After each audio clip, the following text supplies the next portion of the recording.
चत्वारिंशः सर्गः। प्राचीप्रेषणम्। अथ राजा समुद्धार्तः सुग्रीवः प्लवगाधिपः उवाच नरशार्दूलं रामं परबलार्दनम् आगता विनिविष्टाश्च बलिनः कामरूपिणः वानरा वारणेन्द्राभाये मद्विषयवासिनः त इमे बहुविक्रान्तैर्हरिभिर्भीमविक्रमैः आगता वानरा घोरा दैत्यदानवसन्निभाः ख्यातकर्मापदानाश्च बलवन्तो जितक्लमाः पराक्रमेषु विख्याता व्यवसायेषु चोत्तमाः पृथिव्यम्बुचरा रामा नानानगनिवासिनः कोट्यग्रश इमे प्राप्ता वानरास्तव किङ्कराः निदेशवर्तिनः सर्वे सर्वे गुरुहिते रताः अभिप्रेतमनुष्ठातुं तव शक्यन्तरिन्दमा त इमे बहुस्रास्त्रैर्नीक्षैर्भीमविक्रमैः यन्मनस्येनरव्याघ्रा प्राप्तकालं तदुच्यतां त्वत्सैन्यं त्वद्वशे युक्तमाज्ञापयितुमर्हसि काममेषामिदं कार्यं विदितं मम सत्त्वतः तथापि तु यथा तत्त्वमाज्ञापयितुमर्हसि तथा ब्रुवाणं सुग्रीवं रामो दशरथात्मजः बाहुभ्यां सम्परिष्वज्य इदं वचनमब्रवीत् ज्ञायता मम वैदेही यदि जीवति वा न वा स च देशो महाप्राज्ञः यस्मिन् वसति रावणः अधिगम्यतु वैदेहीं निलयं रावणस्य च प्राप्तकालं विधास्यामि तस्मिन् काले सह त्वया नाहमस्मिन् प्रभुः कार्ये वानरेश न लक्ष्मणः त्वमस्य हेतुः कार्यस्य प्रभुश्च प्लवगेश्वर त्वमेवाज्ञापय विभो मम कार्यविनिश्चयम् त्वं हि जानासि यत्कार्यं मम वीर न संशयः सुहृद्वितीयो विक्रान्तः प्राज्ञः कालविशेषवित् भवानस्मद्धिते युक्तः सुकृतार्थोऽर्थविक्रमः एवमुक्तस्तु सुग्रीवो विनतं नाम यूथपम् अब्रवीद्रामसान्निध्ये लक्ष्मणस्य च धीमतः शैलाभं मेघनिर्घोषमूर्जितं प्लवगेश्वरः सोमसूर्यात्मजैः सार्धं वानरैर्वानरोत्तमा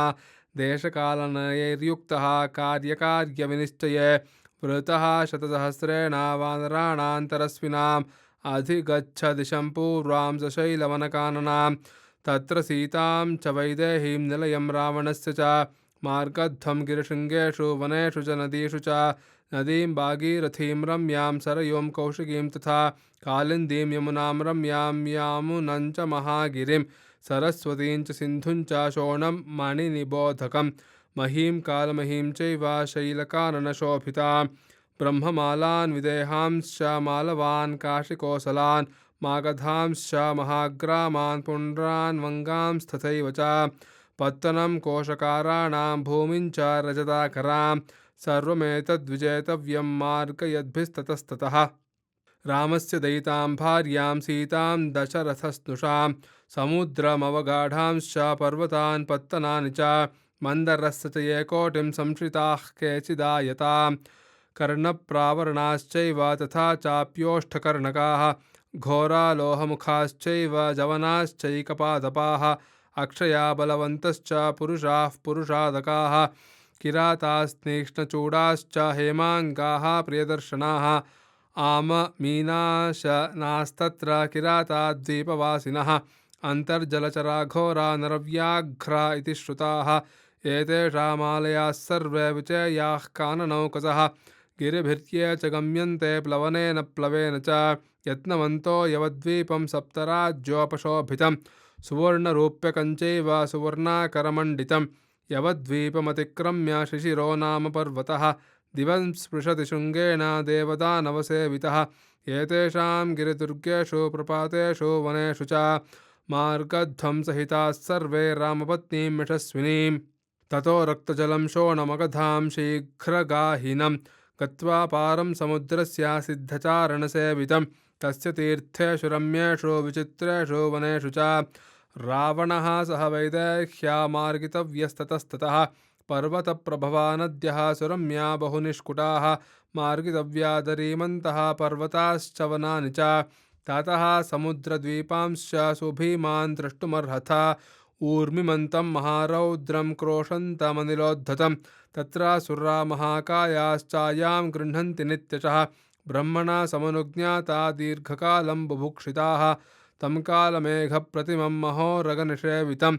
आभिगम्य महानादं तीर्थेनैव महोदधिं ततो रक्तजलं भीमं लोहितं नाम सागरं गता द्रक्ष्यथ ताञ्चैव बृहतीं कूटशाल्मलीं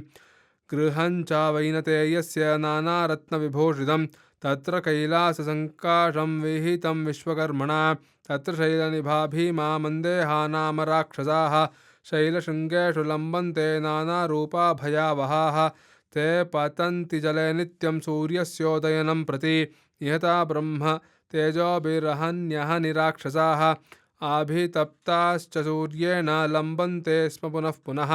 ततः पाण्डरमेकाभं क्षीरोदं नाम सागरं गता द्रक्ष्यथ दुर्धर्षा मुक्ताहारमिवक्षितेः तस्य मध्ये महान् श्वेतऋषभो नाम पर्वतः दिव्यगन्धैः कुसुमितैः राजतैश्च नगैर्वृतः सरश्च राजतैः पद्मैर्ज्वलितैर्हेमकेसरैः नाम्ना सुदर्शनं नाम राजहंसैः समाकुलं विबुधाश्चारणायक्षाः किन्नराः साप्सरोगणाः रिट्टाः समभिगच्छन्ति नलिनीं ताम्रिरं सवः क्षीरोदं समतिक्रम्य ततो द्रक्ष्यथ वानराः जलोदं सागरश्रेष्ठं सर्वभूतभयावहं तत्र तत्कोपजं तेजः कृतं हयमुखं महत् अस्याहुस्तन्महावेगमोदनं सचराचरं तत्र विक्रोशतां नादो भूतानां सागरौकसां श्रूयते च समर्थानां दृष्ट्वा तद्वडवामुखं स्वादुदस्योत्तरे देशे योजनानि त्रयोदश जातरूपशिलो नाम महान् कनकपर्वतः तत्र चन्द्रप्रतीकाशं पन्नगं धरणीधरं पद्मपत्रविशालाक्षं ततो द्रक्ष्यथ वानराः आसीनां पर्वतस्याग्रे सर्वभूतनमस्कृतं सहस्रशिरसं देवमनन्तं नीलवाससं त्रिशिरा काञ्चनकेतुः तालस्तस्य महात्मनः स्थापितः पर्वतस्याग्रे विराजति सवेदिकः पूर्वस्यां दिशि निर्माणं कृतं तत् त्रिदशेश्वरैः